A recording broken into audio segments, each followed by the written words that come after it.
Have you ever looked at an aircraft and just stared at it in awe? Well, this is one of them. The Dornier Deal 355A Arrow from Fiddlers Green Quick Build series. Let's begin.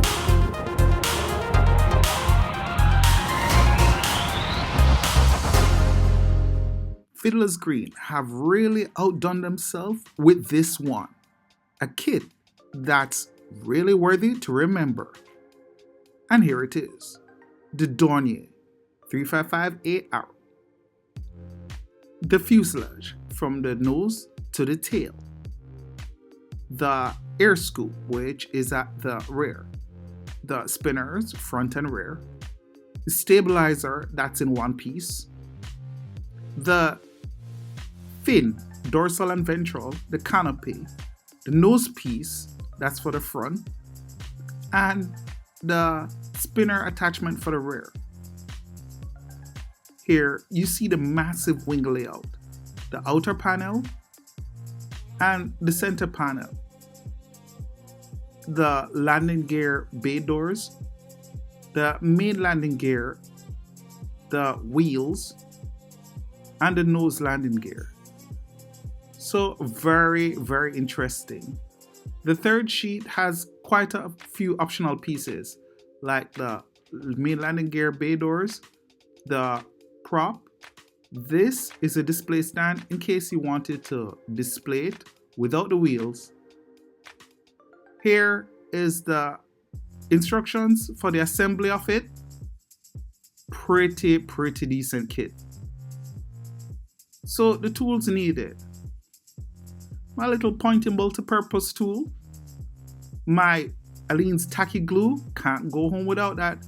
The super glue. And multi-purpose toothpick. So many things you can get done with that. My scissors. My X-Acto knife. Guaranteed to make sharp, clean, quick cuts. My tweezer. Many tweezers. Yep. Let me tell you, the best tools ever. And my cutter.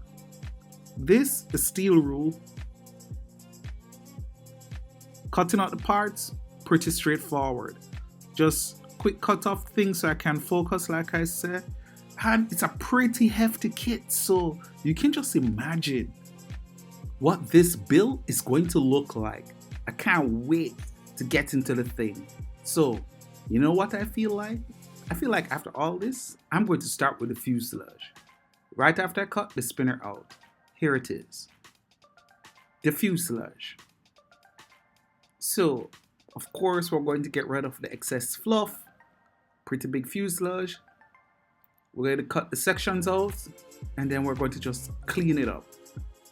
I leave these sections in there to show you that even I am annoyed with cutting the joints out, the joint tabs, but it's a necessary evil. Rolling it here, and then we're cutting out the section that will take the wing when the time comes.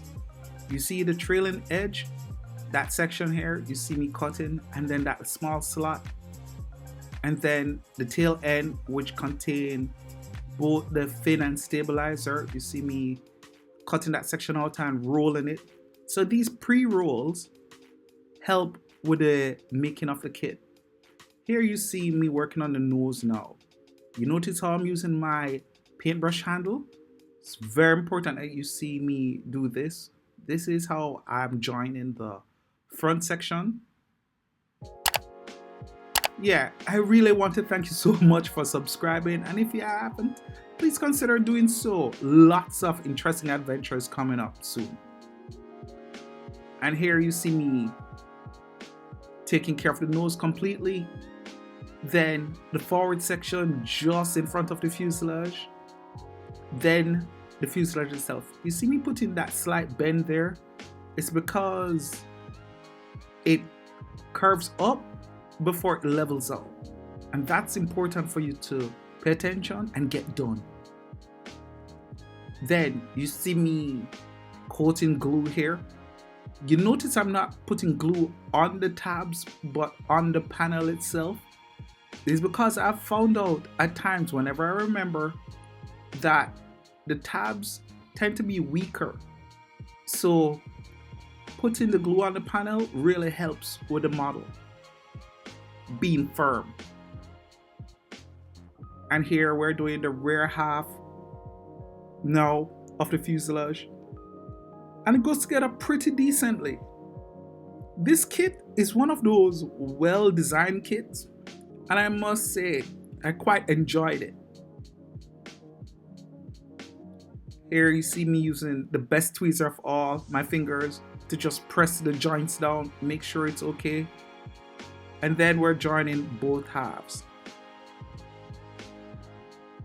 Top half first, then the bottom half, and just making sure everything is locked solid. And then we're putting the plate on the front of the fuselage.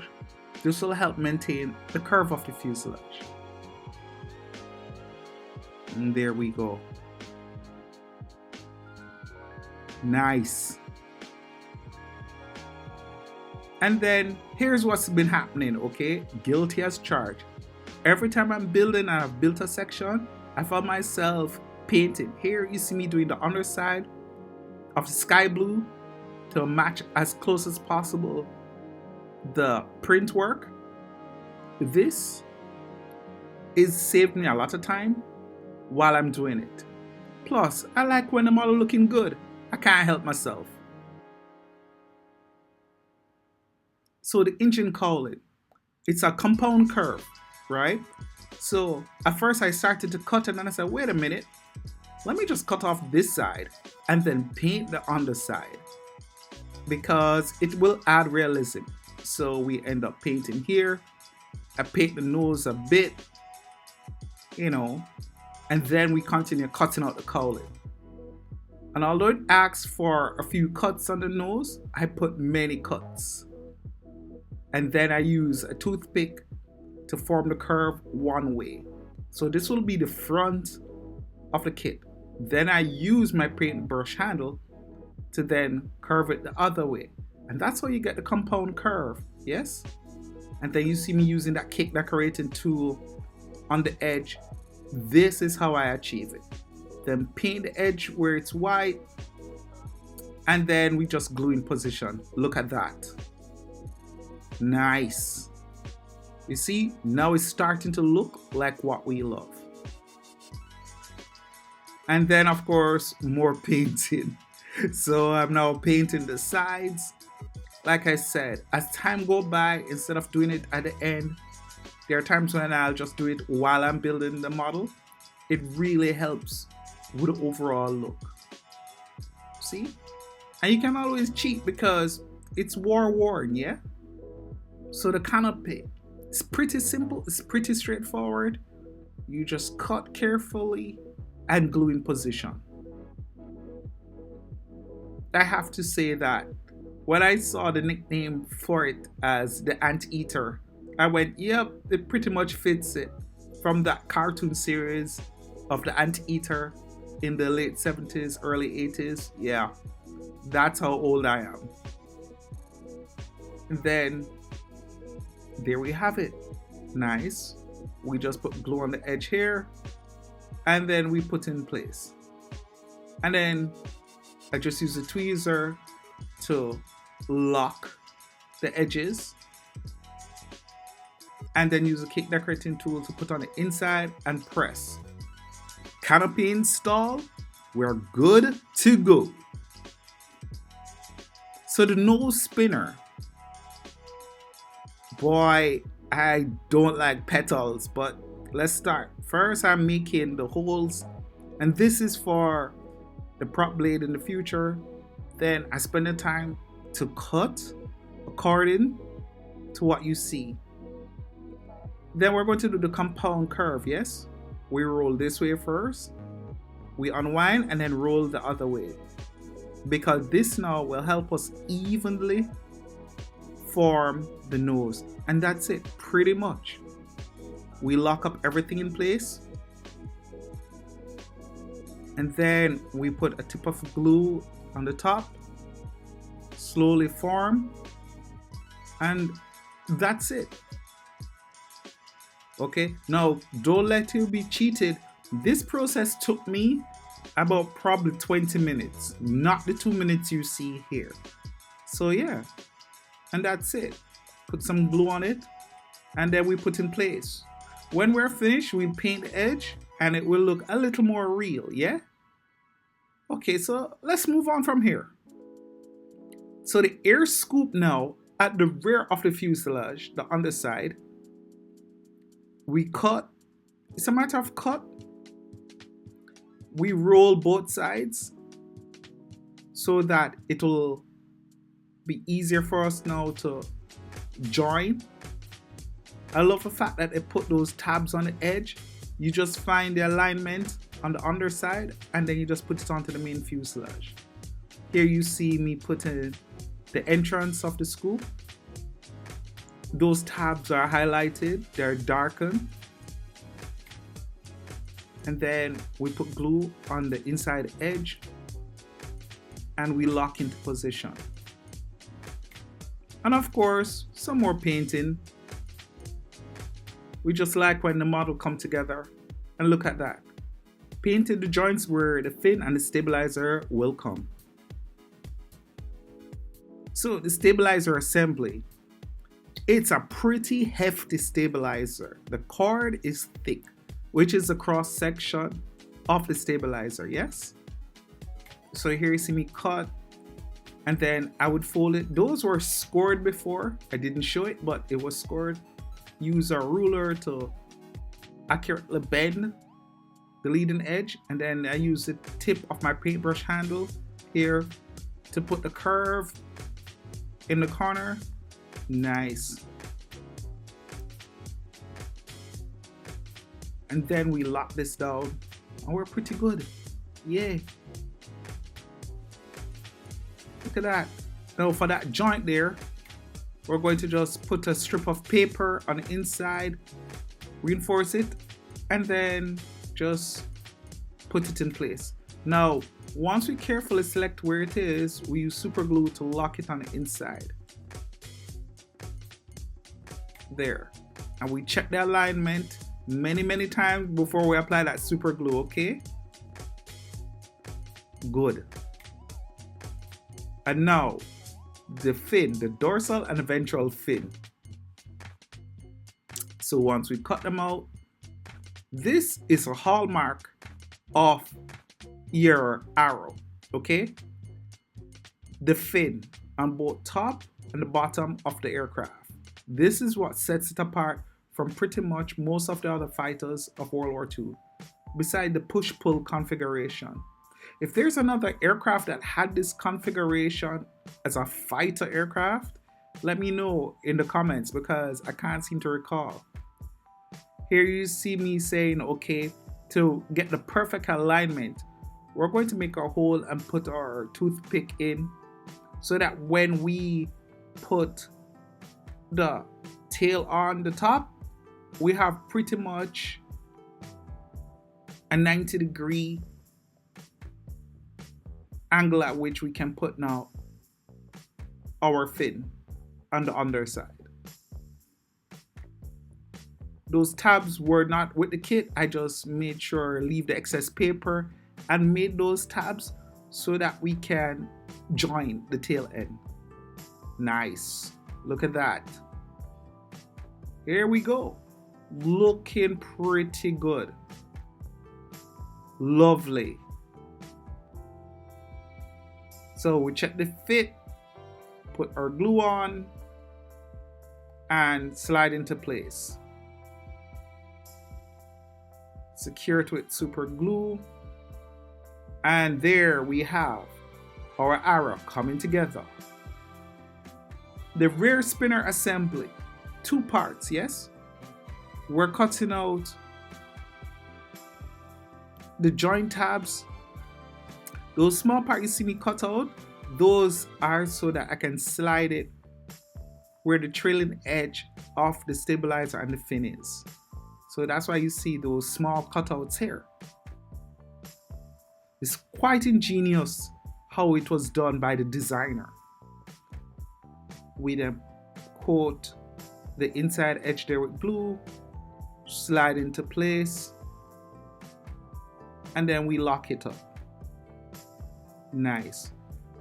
To get the proper angle, we can just cut it with the scissors apart so that it can accommodate the fact that we have it curved inside. Then we cut out that portion that will receive the spinner itself. Nice. Look at that.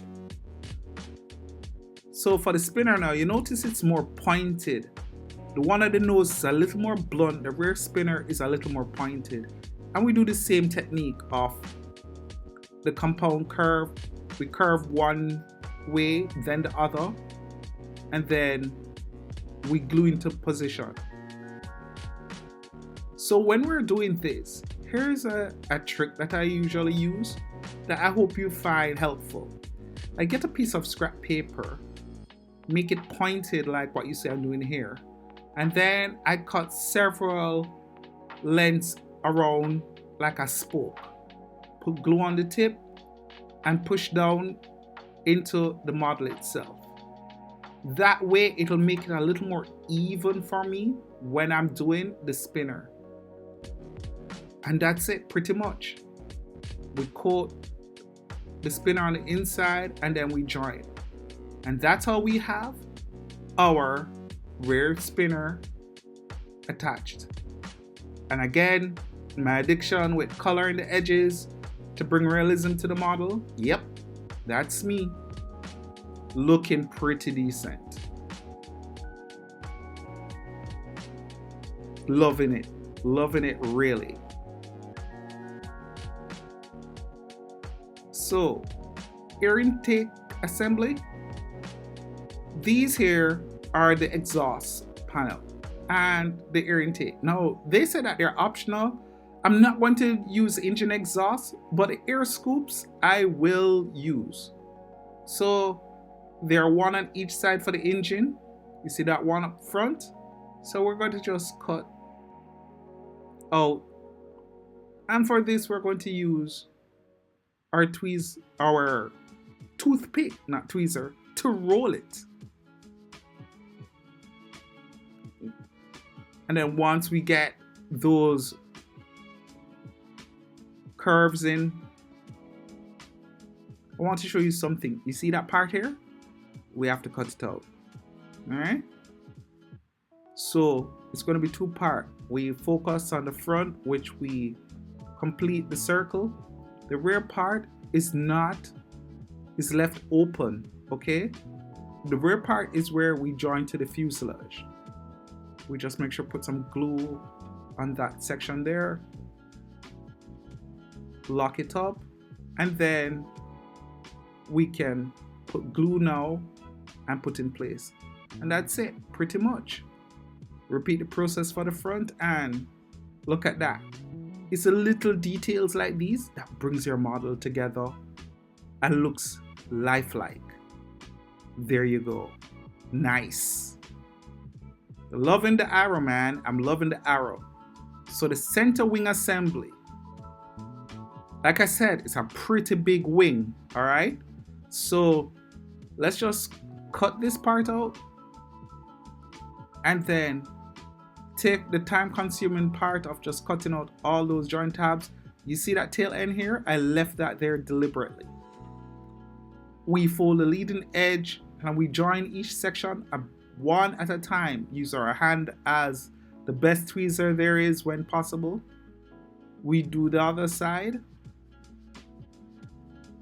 And then that tab we left on, we put it on the tail end.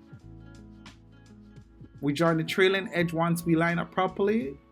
And then we put a weight in the nose from now, okay? I put a small coin because it's going to be tail heavy if you don't do that. Then we slide our wing in the center. Looking good. We put glue on one side. Lock it down once we align. Glue on the other side. Lock that down. And then we make sure that the top is aligned. Looking good. We'll fix in place with some super glue. You notice what I'm using my tweezer to do? I'm using it to push and brace the wing center panel against the fuselage so that way it locks firmly in. And that's it. The center fuselage. Look at that. So the outer wing panels, here's what I'm doing. The first one, I'm going to do everything, which is we fold and we form the curve edge with our cake decorating tool, and we join everything as one. And the reason why we can do this is we can use a tweezer to brace the inside, as you'll see shortly, and just make sure, you see I'm putting it on the mat to make sure it's level. Okay, we check the fit, it fits. Now the cant of the wing, in other words, the compound curve, is okay. We put that there, bam. Then we use our tweezer, I would put on the inside. I can then brace against it and lock everything in place properly. So that's one. The other wing panel, I am going to leave the wing tip open. Okay, so once you see me doing this here now, I am bracing it. I put a thick strip of paper as a spar on the inside. That's to just make sure it is wide enough.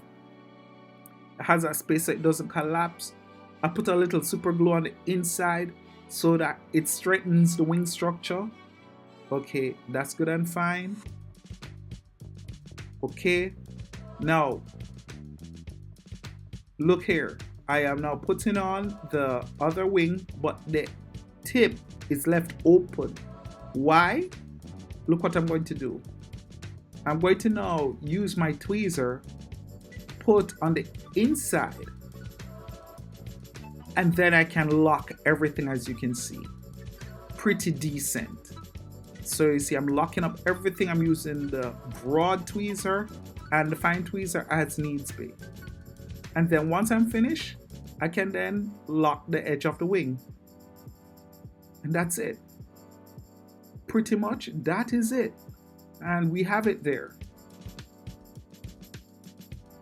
The landing gear and wheel assembly, it's pretty standard. You cut, you fold in half, and then remember these gears are hefty. So once you glue, you put your toothpick, you cut, repeat the process, and you're good to go.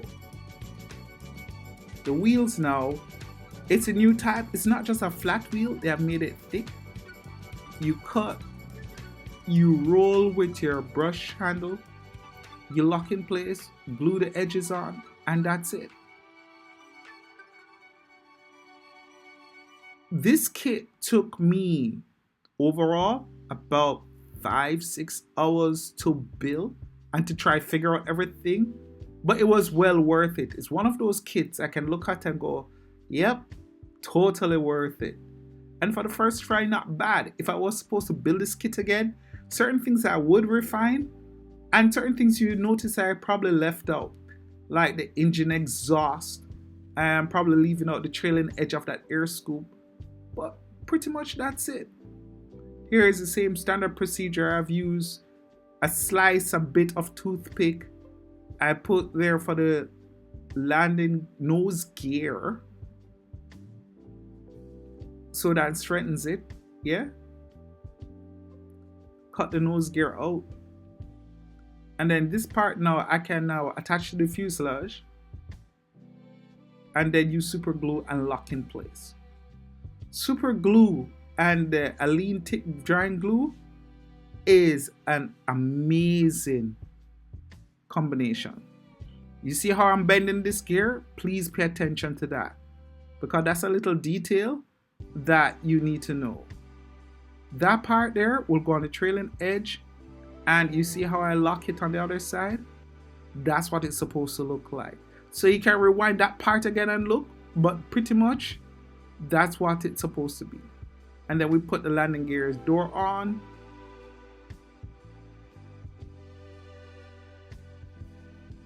And then the main landing gear doors on the inside, it was a little technical, but I figured it out. As you can see here, you fold those, and then you fold over this section, cut those parts out. I'm going to paint the edges once we fold those over, and that's what it looks like, man. Beautiful. Paint those edges, and then we just attach in place. And pretty much this is a kit. This is what it looks like.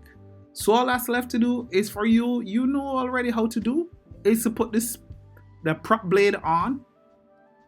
We check everything, we check that the nose weight is in the proper place, and bam. And that's it.